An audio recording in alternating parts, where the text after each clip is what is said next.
गंभीर असण्याचं कारण काय? राज्यामध्ये जे निवडणुकांचं वारं सुरू आहे, तुम्ही गेल्या काही दिवसांपूर्वी बोलून दाखवलं की आम्हाला जागा हव्या होत्या पण आम्हाला दिल्या नाहीत.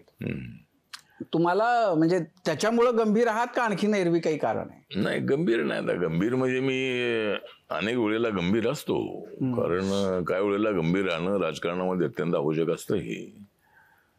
एक तर राजीव, आपण अनेक म्हणजे आपण तर चांगली आपण आहोत, म्हणजे आपण जर दोघे जण आहोत गावाकडचे मित्र.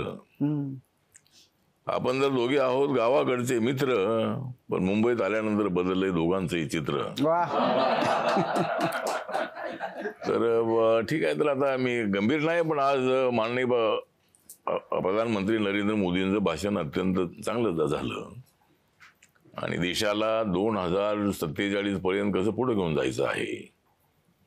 देश जो आहे तो देश सध्या 5 नंबरवर असणारा इकॉनॉमीमध्ये 3ऱ्या नंबरवर कसा आणायचा आहे, नंतर तो 1 नंबरवर कसा आणायचा आहे.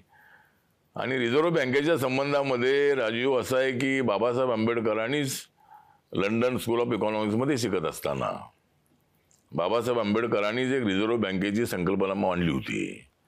1 एप्रिल 1935 स्थापन झालेली रिझर्व्ह बँक, त्याला 90 वर्ष पूर्ण झालेली आहेत. आणि त्या निमित्तानं आजचा कार्यक्रम होता. त्या कार्यक्रमाला मला विशेष करून बोलावलं होतं. अनेक उद्योगपती त्या ठिकाणी होते. मुकेश अंबानीच्या बाजूलाच माझी खुर्ची होती. म्हणजे मुकेश अंबानीच्या बाजूला जशी माझी खुर्ची होती, तशीच माझ्या खुर्चीच्या बाजूला मुकेश अंबानीची खुर्ची होती. पण आता तुम्ही गेल्या आठवड्यामध्ये 2 जागांच्या बद्दल बोललात, मग नंतर तुम्ही 2 जागा नाहीत तर मग किमान इथं मंत्रीपद महाराष्ट्राच्या सरकारमध्ये विधानसभेच्या सीटा वगैरे याच्याबद्दल बोललात. नंतर तुमची भेट झाली उपमुख्यमंत्री देवेंद्रजी फडणवीस यांच्याशी. काय तुम्हाला काय आश्वासन मिळालंय? तुम्ही समाधानी आहात का? नाही, एक तर असं आहे की आता मी तसा लोकसभेतला माणूस आहे. एकदा मी 98 मध्ये मुंबईमध्ये निवडून आलो होतो. 99 आणि 2004 मध्ये मी पंढरपूरमध्ये निवडून आलो होतो. आणि 4थ्या वेळेला मी शिर्डीमध्ये उभा राहिल्यानंतर मी त्या ठिकाणी पडलो म्हणा किंवा मला पाडण्यात आलं.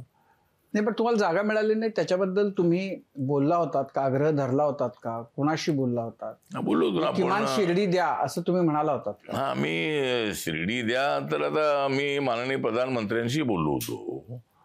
अमित भाईंना एक पत्र दिलं होतं. त्यानंतर JP नड्डा नाही भेटलो होतो. आपल्या चंद्रकांत बावनकुळे नाही पत्र दिलं होतं. देवेंद्रजी नाही पत्र दिलं होतं. तर प्रधानमंत्र्यांचं म्हणणं होतं की तुमचं काय नाव तिकडून आलेलं नाही आहे. म्हणजे इथल्या चर्चेमध्ये माझं नाव जे कुठल्या एका मतदारसंघासाठी त्यांनी आणायला पाहिजे होतं. माझ्याबरोबर जर देवेंद्रजी अगोदर चर्चा त्यांनी केली असती आणि बाबा तुम्हाला शिर्डीमध्ये थोडी अडचण आहे, सोलापूरमध्ये उभे राहू शकता, किंवा मुंबईमध्ये जर तुम्हाला मनोज कोटक यांची सीट बदलायची आहे तर ईशान्य मुंबईमध्ये आमच्या दलितांची मतं फार मोठी आहेत. रमाबाई कॉलनी सारख्या अनेक कॉलनीज त्यामध्ये आहेत. मुलुंड आहे, भांडूप आहे, चेंबूर आहे, म्हणजे चेंबूरचा इकडचा मामानखुर्द आहे. अशा अनेक ठिकाणी आमची सुद्धा मतं अत्यंत चांगली आहेत. पण अशी काही चर्चा होऊ शकली नाही. आता त्यामुळे आता जागा मिळाली नाही. पण आता देवेंद्र फडणवीस यांच्यासोबत एक अर्धा पाऊण तास चर्चा आपली झाली आणि त्यांनी मान्य केलं की आपल्याला शिर्डी देण्याच्या संबंधामध्ये मी फार प्रयत्न केला.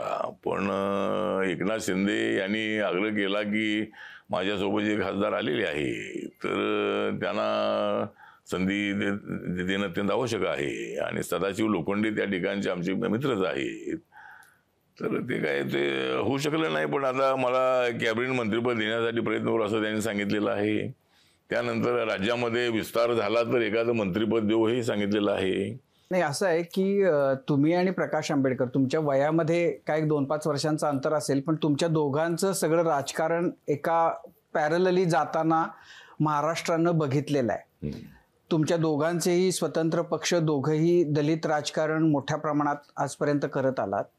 तुम्ही गेल्या अनेक वर्षांपासून महाराष्ट्रात असेल किंवा केंद्रामध्ये असाल सत्तेमध्ये आहात, तुमच्याकडे सत्ता आहे.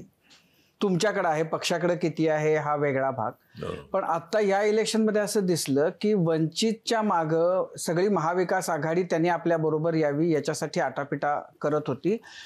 तर आता असं झालंय का की त्यांचं संघटन, त्यांचा पक्ष हा अशा अवस्थेत गेलाय की ज्यामुळं महाविकास आघाडीला त्यांनी यावं यासाठी आटापिटा करायला लागतोय, पण तुमची स्थिती आता तशी उरलेली नाही. कदाचित तुमच्या पक्षाच्याकडनं ज्या अपेक्षा होत्या त्या तसं आता उरलेलं नाही, किंवा तुम्ही आहात आपल्याबरोबर हे गृहीत धरलं गेलेलं आहे. अशी ही जे दोन पक्षांची